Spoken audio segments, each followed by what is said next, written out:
الإسلام دين. Bismillahirrahmanirrahim. Assalamualaikum warahmatullahi wabarakatuh. Alhamdulillah wassalatu wassalamu ala rasulillah Sayyidina Muhammad ibni Abdillah wa ala alihi wa sahbihi wa man tabi'ahu wa mawalah.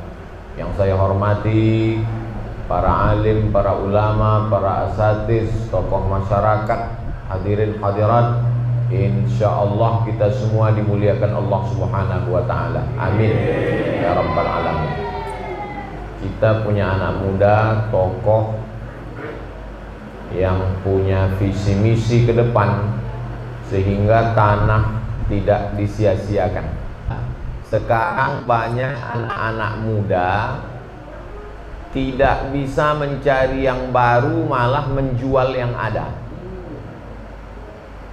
Ada seorang kiai di kampung saya, namanya Kiai Ustam Effendi. Kata dia, jangan jual tanah karena Allah tidak menciptakan tanah lagi. Kalau jual bawang masih ada uang lagi, jual cabai lagi. Tapi kalau tanah dijual, Allah tidak ciptakan tanah yang baru. Bahkan Syekh Yusuf Al-Qardawi mengatakan, menjual tanah berarti menjual akidah. Apa hubungan tanah dengan akidah?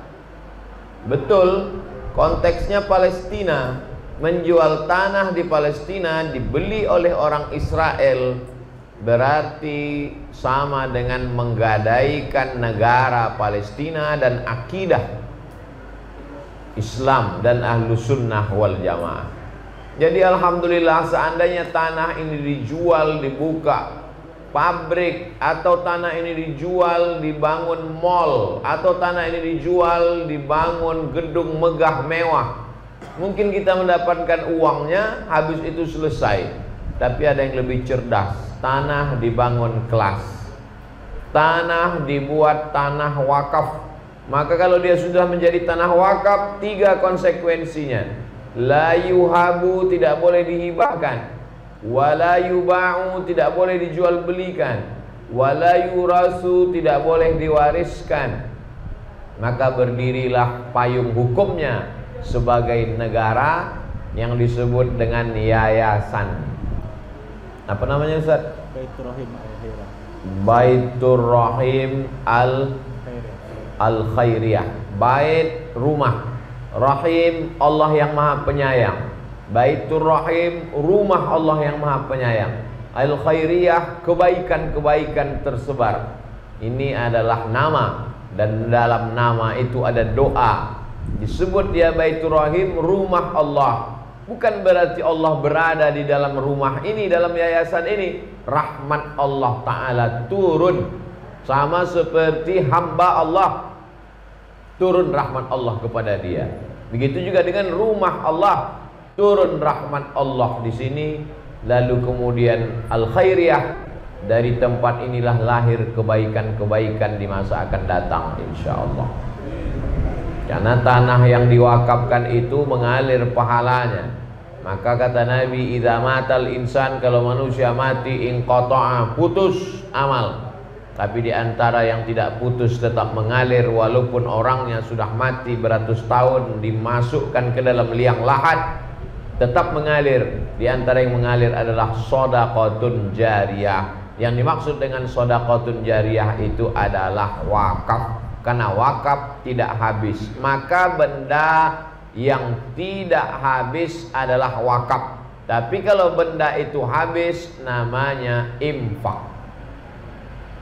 Maka tidak ada wakaf lilin, karena lilin dibakar habis. Ini saya mau wakaf lilin, nggak bisa. Lilin diwakafkan setelah dibakar, mati lampu, dihidupkan, dinyalakan, habis. Tapi wakaf tanah, tanah tidak habis, karena sampai hari ini tak ada orang makan tanah. Semen tidak akan habis. Ini ada wakaf 50, dibangunkan ke pondasi, corkan tiang, untuk lantai, untuk, tidak akan habis. ini ada wakaf batu bata, ini ada wakaf batu kerikil, ini ada wakaf pasir, ini ada besi, maka tidak habis. Dan wakaf tidak diperjualbelikan. Andai suatu masa masjid itu mau direhab, diganti dengan masjid yang baru, maka sesungguhnya bangunan-bangunan yang lama itu tetap dijadikan pondasi. Kalau mau dialihkan ke uang juga, atapnya tidak bisa dipakai lagi. Lalu kemudian ada masyarakat yang mau bangun rumah, mau dia beli, maka sesungguhnya bertukar dari seng, dari aluminium, dari besi menjadi uang, dan uangnya tetap dikembalikan lagi ke masjid, dijadikan sebagai bangunan. Maka tidak hilang sampai hari kiamat, mengalirlah pahalanya. Orang yang cerdas, al-kayyis, orang yang cerdas, mandana nafsahu, dia tekan hawa nafsunya, wa amila lima ba'dal maut, dia beramal, dia pikirkan apa yang akan mengalir sesudah aku mati. Orang tidak akan beramal kalau tidak menekan hawa nafsu. Ini punya tanah, muncul hawa nafsu, ini mobil baru, ini rumah baru, ini macam-macam. Tapi ketika ditekan hawa nafsu, dijadikan dia sebagai kelas, dijadikan sebagai asrama, ada uang dibelikan sebagai alat-alat untuk pendidikan, maka kata Nabi SAW, akal ini diberikan Allah Subhanahu wa Ta'ala untuk berpikir, bukan singkat. Banyak sekarang orang berpikir singkat saja, berpikir nanti setelah pensiun mau makan apa, singkat pikirannya, hanya makan saja yang dipikir. Ini orang yang selalu memikirkan makan ini, jangan-jangan lambungnya dekat dengan usus. Ustadz ngomong gitu kan karena udah makan, betul. Karena udah makan. Ini pagi tadi di At-Taqwa Bekasi, setelah itu ke pesantren Syafi'iyah, habis itu ke rumah makan gratis, ada namanya rumah makan gratis, tapi cuman ceramah aja, nggak makan. Habis itu baru ke pesantren Baitur Rahim Al-Fatih, yayasan payung hukumnya Baitur Rahim Al-Khairiyah, sekolahnya Baitur Rahim Al-Fatih. Zaman Nabi SAW nggak ada yayasan. Jangan nanti Bapak Ibu pergi ke Makkah haji, sampai di sana nanya, ini Masjid Nabawi ini Nabi dulu buat yayasannya apa? Yayasan itu payung hukum. Kalau kita mau buat SD, SMP, SMA, pergi ke Kementerian Pendidikan. Kalau sanawiyah, aliyah ke Kementerian Agama. Yayasan apa yang terdaftar di Menteri Hukum dan HAM, dan dia mesti minimal ada 5 orang. Ketua, sekretaris, bendahara, ini pengurus. Ketua, sekretaris, bendahara, ini pengurus. Di atasnya ada pembina dan penasehat. Lalu kemudian nasib yayasan ini banyak. Pertama generasi pejuang, yang kedua generasi penikmat, yang ketiga generasi penghancur. Makanya ini anak muda, supaya apa? Masa muda, masa hidupnya lebih lama. Walaupun malaikat maut kalau nyabut nyawa tidak lihat muda, tidak lihat tua, tapi biasanya kita pakai hukum kebiasaan. Jadi proses pertama tentang hawa nafsu sudah lulus. Hawa nafsu ingin jual tanah, hawa nafsu ingin menyewakan tanah, hawa nafsu ingin dunia, sudah, karena sudah dibangun kelas-kelas, tidak mungkin kelas ini ditumbangkan. Nah sekarang bagaimana perjuangannya ke depan? Maka kalau kita mau masuk surga, jangan sendirian. Jangan hanya masyarakat sekitar yayasan saja. Kita ajak orang dari seluruh Indonesia supaya dia memberikan hartanya, semennya, yang bisa datang kemari antar semen, yang tidak bisa transfer ke nomor berikut. Oh, nggak bisa pakai nomor berikut. Nanti saya katakan transfer ke nomor berikut, tiba-tiba videonya dicuri orang, dia masuk ke nomor rekening dia. Makanya nomornya harus nomor rekening. Saya kalau ditanya, Ustaz Somad, betul ini iklannya? Banyak sekali iklan saya. Saya semua saya iklankan. Dari mulai kerupuk, madu, bubur, kue, semua saya iklan. Termasuklah pembangunan pondok pesantren. Karena saya tidak kaya, saya tidak punya kekuasaan, paling tidak mendapatkan amal jariah dari tolong menolong. Wa ta'awanu 'alal birri wat taqwa, tolong menolong dalam kebaikan.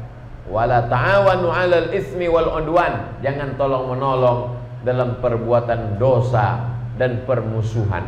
Alhamdulillah pertemuan kami selama ini dengan keluarga besar, dengan yayasan, ini pertemuannya dalam kebaikan-kebaikan. Bertemu dalam kebaikan di dunia, bertetangga pula kita di surga bersama Nabi Muhammad sallallahu alaihi wasallam. Bapak Ibu yang dimuliakan Allah Subhanahu wa taala, kalau kita berpikir bahwa kita wakaf, infak, sedekah menunggu rezeki berlebih, sering kita mendengar pengumuman kepada masyarakat yang memiliki kelebihan harta, tidak akan ada lebihnya. Orang yang punya mobil 10, punya rumah 5, itu dia kalau ditanya tidak berlebih hartanya. Bapak berlebih nggak artinya? Kurang katanya. Kenapa mereka yang punya mobil 10, rumah 5 mengatakan rezekinya kurang? Karena yang dia lihat tetangganya yang punya pesawat pribadi. Dia melihatnya ke atas terus, kurang terus. Maka sesungguhnya orang yang kaya itu, kata Nabi SAW, siapa itu? Orang yang kaya, laisal ghina ghinal mal. Orang kaya itu bukan kaya harta, tapi kaya itu apa? Ghina nafs, merasa cukup dengan pemberian Allah Subhanahu wa taala. Ada orang kaya tapi tidak pernah merasa cukup, kurang terus. Ada orang yang biasa-biasa saja tapi dia merasa cukup, dia yang mampu bersedekah itu. Jadi kita cukupkan dengan pemberian Allah. Kita ingat bahwa berapa banyak pun akan tinggal dan kita akan mati. Itulah yang kita persiapkan untuk menghadap Allah Subhanahu wa taala. Datang, berikan. Saya tidak akan periksa Bapak Ibu masing-masing berapa yang sudah memberikan. Biarlah itu tugas malaikat saja. Saya tidak mau pula menggarap tugas malaikat. Inna alaikum lahafizin, bersama kamu ada malaikat kiraman katibin. Kiraman artinya mulia, katibin mencatat. Ya'lamuna ma taf'alun, dia tahu apa yang kamu lakukan. Apa yang saya lakukan, apa yang Bapak Ibu lakukan, akan kita lihat nanti di akhirat sama-sama di hadapan Allah Subhanahu wa taala. Faman ya'mal mithqala dzarratin khairan yarah. Sebesar biji sawi pun yang kau berikan, maka kau akan lihat butiran-butiran pasir, butiran-butiran semen yang nampaknya seperti ujung tapak kaki semut yang hitam, seperti ujung rambut, maka sesungguhnya dia menjadi besar. Rubba amalin kabirin yusaghiruhun niyah wa rubba amalin saghirin yukabbiruhun niyah. Berapa banyak amal yang kecil dibesarkan oleh niat yang ikhlas. Berapa banyak amal yang besar tapi dikerdilkan, dikecilkan oleh amal yang riya, yang tak ada ikhlasnya kepada Allah Subhanahu wa taala. Ini poin yang kedua. Bahwa kita merasa cukup, lalu kita siapkan bekal. Tidak ada pernah merasa cukup lalu uang disimpan untuk beli emas, untuk beli mobil, untuk beli macam-macam, kurang terus. Ah, nantilah kalau anak sudah kuliah, nanti saya akan bersedekah. Anak kuliah biaya makin besar. Wah, nantilah kalau dia sudah sarjana, saya bersedekah. Setelah dia sarjana, tuntutan makin besar untuk nyogok masuk PNS. Nantilah kalau dia sudah nikah, baru saya bersedekah. Setelah dia nikah, makin tidak bisa bersedekah, lahir cucu. Akhirnya sampai mati tak pernah bersedekah. Setelah mati dicabut malaikat maut nyawa, disitulah baru dia sadar. Waktu itu apa kata dia? Aku mau sedekah. Ah, Ustaz Somad mengada-ngada. Dalam Quran, orang mati, kalau kau hidup lagi mau apa? Kata Allah. Apa kata orang mati? Laula akhartani ila ajalin qarib, berilah aku umur walaupun sedetik saja. Kalau aku hidupkan kau lagi, kau mau apa? Kata Allah, fa as-saddaqa, aku mau bersedekah. Yang jadi masalah, umur nggak bisa isi ulang. Ini bukan air galon, guys. Umur tidak bisa ditambah. Ini bukan pulsa, ini bukan paket 4 giga. Habis, selesai, tamat. Shadaqallahul azim. Idza jaa ajaluhum, kalau ajal sudah sampai, la yastakhiruna sa'atan, tak dapat ditunda walaupun sesaat, wala yastaqdimun, tak pula dapat ditambah walaupun sesaat. Habis, tamat, selesai, mati, gulung, masuk liang lahat, muncul generasi yang baru. Jalan sana, pergi pagi, pulang petang, tua, sakit, jatuh, mati, meninggal, muncul generasi yang baru. Silih berganti sampai hari kiamat. Rabbana absarna, mata kami sudah melihat azab neraka. Wa sami'na, telinga kami sudah mendengar pekikan, teriakan, jeritan orang di neraka. Farji'na, kembalikan kami lagi, mau hidup ke dunia. Na'mal salihan, kami ingin beramal soleh, kami ingin bersedekah, kami ingin bangun masjid, kami ingin bangun pesantren, kami ingin mau buat asrama. Habis, tak ada guna, selesai, tamat cerita, game is over, habis. Mumpung masih bersemayam lagi jasad di dalam badan, ada pun ulama-ulama kita yang meninggal.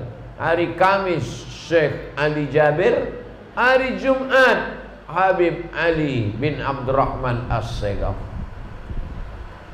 Begitu cepatnya Allah Subhanahu wa ta'ala. Pelajaran buat kita. Mereka Syekh dengan Habib sudah lengkap semua amalnya, ilmunya, zikirnya, salat sunatnya, sedekahnya. Nah, kita memang namanya sama-sama meninggal, tapi tempatnya jauh antara surga dan neraka. Maka apa bekal yang akan kita bawa menghadap Allah? Ada nasihat dengan suara, ada nasihat dengan kata-kata, ada nasihat menggelegar mikrofon, tapi ada nasihat yang tak bersuara, tak berbunyi, bisu. Apa itu nasihat? Kematian. Wa kafa bil mauti wa'iza. Cukuplah kematian itu sebagai nasihat. Meninggal dulu Ustadz Arifin Ilham, nasihat untuk Abdul Somad. Apa yang kau lakukan Abdul Somad? Meninggal lagi Ustadz Syekh Ali Jabir, nasihat yang dalam. Apa yang kau lakukan hai Abdul Somad? Kalau kita kenal orang, kita nggak pernah ketemu, nggak pernah jumpa, kita nggak pernah bersahabat dekat, meninggal dia, kita sekedar terpukul saja. Tapi kalau kita ketemu, bersahabat dekat, berbicara, berkunjung-kunjungan, sholat bersama, makan bersama, meninggal dia, itu pukulan yang luar biasa. Dan di balik kematian itu ada nasihat yang luar biasa. Saya setelah sahabat-sahabat, kawan-kawan dekat ini meninggal, itu semakin semangat saya untuk berceramah, berdakwah. Berarti saya masih diberi Allah kesempatan karena bekal saya belum banyak. Kalau bekal kau sudah banyak, kau pun sudah lama gul juga Abdul Somad, kata Allah Subhanahu wa ta'ala. Memang pertama-tama mendengar itu kita menjadi down, menjadi kehilangan semangat. Tapi setelah itu saya berpikir ulang, berarti masih dibuat Allah roh ini ada dalam badan. Padahal kalau dilihat badan saya ini yang layaknya mati duluan. Tapi Allah Ta'ala masih mengatakan, Abdul Somad, kau aku kasih kesempatan untuk beramal, kau sampaikan kepada masyarakat supaya berwakaf, berinfak, bersedekah. Nanti sampai masanya sudah cukup, barulah engkau menghadap Allah. Orang beriman itu cuma dua. Allahumma ja'alil hayata ziyadatan lana fi kulli khair. Kalau besok pagi masih hidup, jadikan kehidupan itu tambahan amal soleh. Waj'alil mauta rahatan lana min kulli syarr. Kalau ditakdirkan malam ini mati, berarti kematian ini berhenti dari segala dosa. Dua saja. Andai mati malam ini, besok sudah tidak buat dosa lagi. Andai hidup besok pagi, hidupnya akan berwakaf, berinfak, dan bersedekah. Poin yang ketiga, anak-anak muda kita ada yang mati sakau, ada yang mati nabrak tiang listrik karena dibelikan sepeda motor oleh bapaknya. Dibelikan sepeda motor, lupa belikan remnya. gasnya saja yang dibelikan. Apa itu remnya? Agama. Itulah remnya.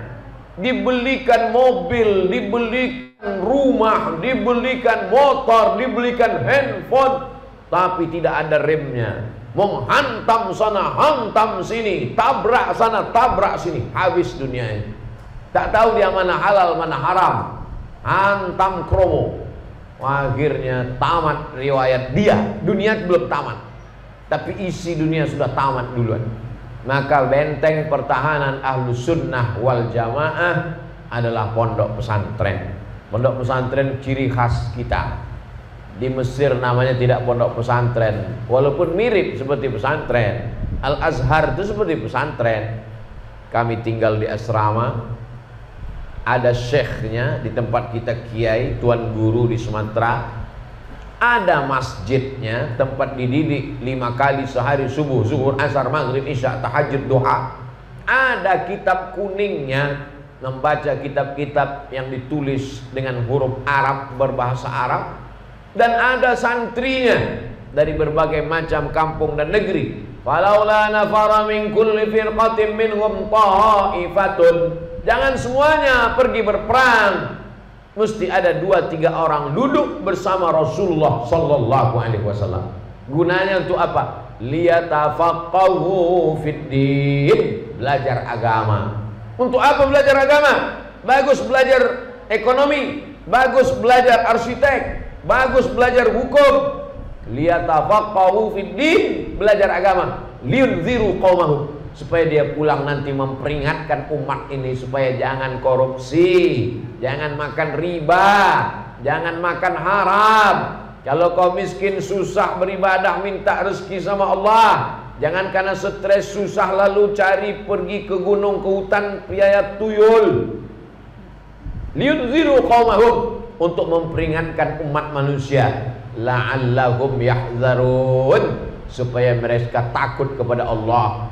Naik khotib hari Jumat, pesan khotib, ittaqullah, takutlah kepada Allah. Khutbah nikah yang dibacakan Pak Kua, ittaqullah, takutlah kepada Allah. Maka keluarlah dari pesantren ini santriwan santriwati, selesai mereka pendidikan 6 tahun, selesai itu dia kuliah. Dia bisa saja pergi ke teknik ITB, dia bisa saja ke pertanian IPB, dia bisa saja belajar agama di UIN, tapi tujuan akhirnya dia menjadi pemimpin negeri yang takut kepada Allah Subhanahu wa ta'ala. Jadi kalau kita hitung jumlah pesantren itu sudah tidak sesuai lagi dengan jumlah masyarakat Indonesia. Begitu juga jumlah polisi tidak sesuai lagi dengan jumlah masyarakat Indonesia. Tidak sesuai banyaknya polisi dengan banyaknya manusia. Sudah tidak tertangkapnya lagi, saking banyaknya sudah manusia. Mau ditambah lagi, negara tidak sanggup menggaji APBN, tidak kuat lagi. Akhirnya banyak terjadi perampokan, pencurian, kejahatan. Maka untuk meminimalisir itu adalah pondok pesantren. Para buya, para kiai, para alim ulama, para tuan-tuan guru, mereka menanamkan rasa takut dalam hati manusia. Manusia tidak bisa ditakut-takuti dengan penjara. Manusia tidak bisa ditakut-takuti dengan hukum mati. Manusia tidak bisa ditakut-takuti dengan senjata. Manusia hanya bisa ditakutkan dengan rasa takut kepada Allah Subhanahu wa ta'ala. Itulah yang dididik kepada dia. Dididik dari mulai cara tidur, cara masuk WC, cara makan, cara minum, cara jalan, cara menghormati guru, bagaimana cara berpakaian, cara pakai sarung, cara pakai peci. Supaya apa? Lahir generasi yang takut kepada Allah Subhanahu wa ta'ala. Poin pertama, kalahkan selera, kalahkan hawa nafsu, gunakan harta untuk menolong agama Allah. Poin yang kedua, mengalir pahalanya berbeda dengan amal-amal yang lain. Poin yang ketiga, bahwa dari lembaga ini akan lahir generasi-generasi, apalagi dipakai nama Al-Fatih. Al-Fatih adalah orang yang membebaskan Konstantinopel menjadi Istanbul, maka disebut namanya Al-Fatih. Ketika itu umurnya 21 tahun. 21 tahun umurnya dia sudah membebaskan satu kota besar tertua terhebat di dunia, Konstantinopel, yang didirikan oleh Kaisar Konstantin. 21 tahun umurnya sudah membebaskan Konstantinopel. Kamu 21 tahun, apa yang sudah kamu taklukkan? Anak gadis Pak Haji, Pak Ustaz. Apa yang kita taklukkan dalam hidup ini? Nah, ini menjadi nama yang inspiratif. Nabi 700 tahun sebelum Konstantinopel dibebaskan sudah memprediksikan. Apa kata Nabi? La tufta'unnal Konstantiniyah. Kalian nanti akan merebut Konstantinopel. Wala ni'mal amiru amiruha. Panglima perang yang terbaik adalah panglima perang itu. Wala ni'mal jaisyu dzalikal jais. Pasukan yang terbaik juga pasukan itu.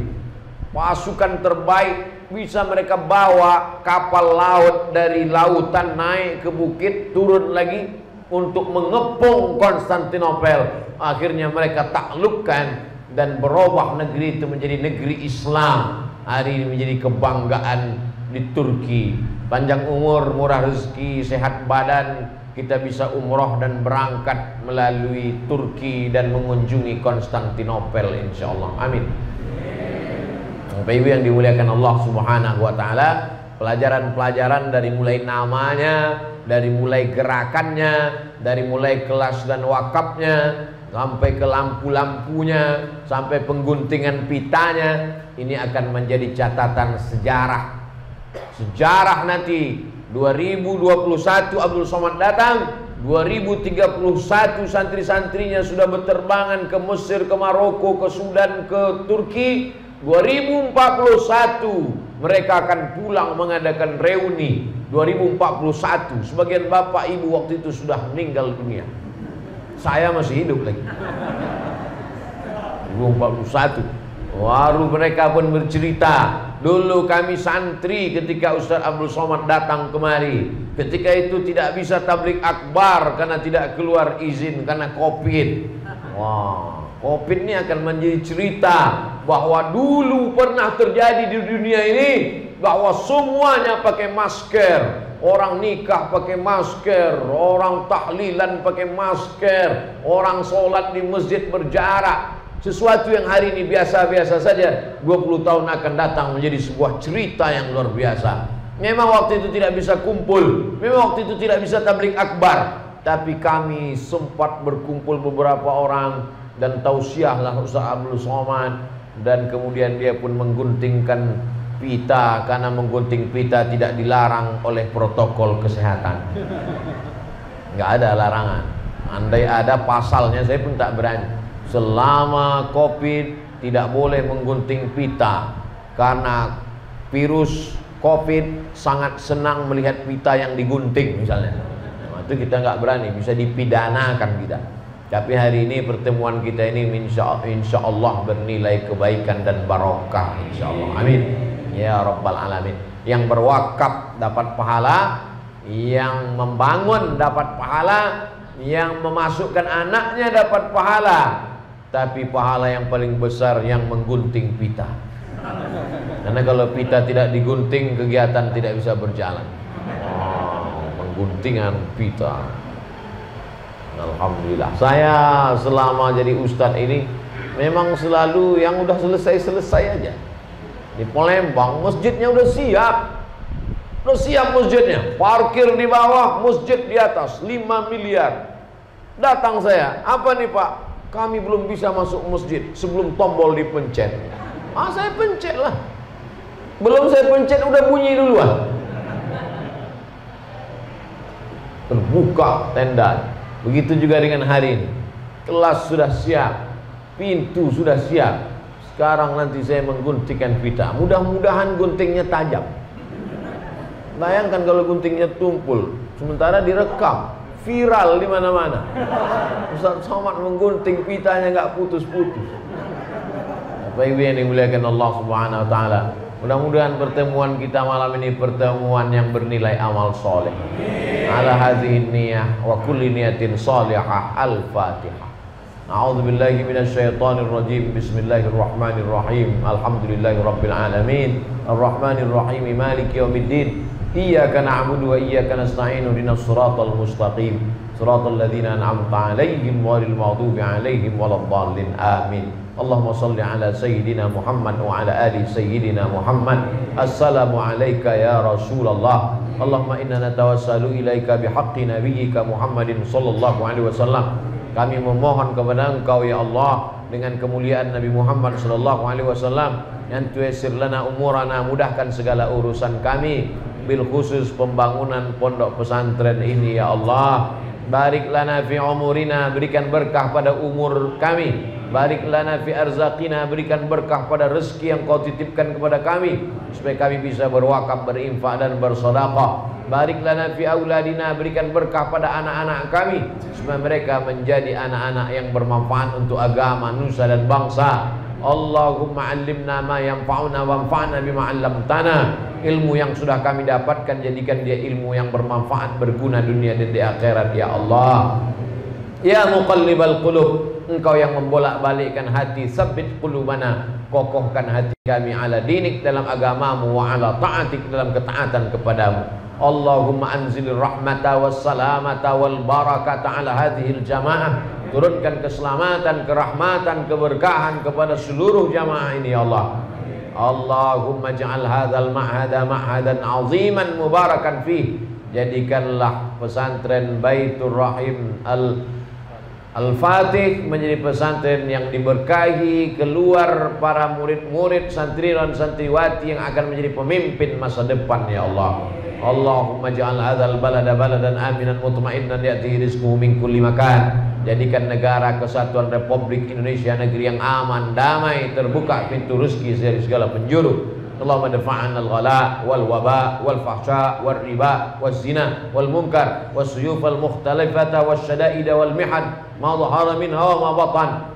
Jauhkan negeri kami dari malapetaka, bencana, musibah, riba, zina, narkoba, perbuatan keji dan mungkar. Allahumma dafa'an al-waba, angkatlah wabah COVID-19 ini dari negeri kami ya Allah.